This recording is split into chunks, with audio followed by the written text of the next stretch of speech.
MC కోటరో అమ్మ కొట్ట నేనే కోటరో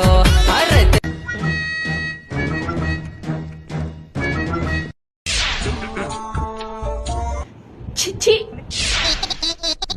వెళ్ళమ్మా ఏ యతీష వాళ్ళు చూసావా రోడ్డు మీద ఎలా తాగుతున్నారో? ఏంటి మన తాడి చెట్ల బజార్లో మందు తాగడమా? పదాల సంగతి తేలుద్దాం. ఏరా పట్ట పగలు రోడ్ల మీద మందు తాగడానికి సిగ్గులేదురా? సిగ్గెందుకు, పెగ్గు ఉండాలి గాని. మందు తాగితే కిడ్నీలు ఫెయిల్ అయ్యి చస్తారు.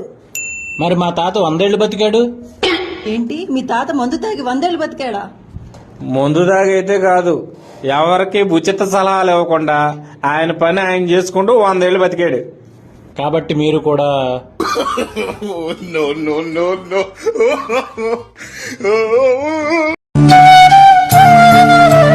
ఏంటమ్మా ఎక్కడికి వెళ్ళి వస్తున్నారు? రేషన్ కి వెళ్ళొస్తున్నామన్నయ్య. మరి బియ్యం వెయ్యి. ఆ బియ్యం ఎవరు తింటారన్నా? అమ్మేసి డబ్బులు తెచ్చుకున్నా. అంటే ఆ బియ్యం ఎవరు తింటలేదని మీ ఉద్దేశమా? ఎవరు తింటున్నారన్నయ్య? వాళ్ళు బియ్యం ఇవ్వటం, మనం అమ్ముకోవటం. అసలు ఆ బియ్యం ఎవరు తింటున్నారో చూపించు. అమ్మా సంజ.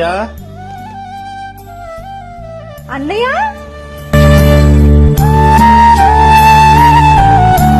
అమ్మా బాగున్నావా? భోంచేసావారా? చేశానన్నయ్య. పిల్లలు కూడా స్కూల్కి వెళ్ళిపోయారు. ఆయన తాగి మమ్మల్ని పట్టించుకోపోయినా రేషన్ బియ్యం తెచ్చుకుంటున్నాం అన్నా. అమ్మోళ్ళు నెల నెలా పచ్చళ్ళు పంపిస్తారన్నా. తిండికి ఏమి ఇబ్బంది లేదన్నా, బాగానే ఉన్నాం. భర్తలు భార్యని పిల్లల్ని పట్టించుకోపోయినా, పిల్లలు తల్లిదండ్రులను పట్టించుకోపోయినా ఎంతో మందికి ఈ బియ్యం ద్వారా ఆకలి తీరుతుంది.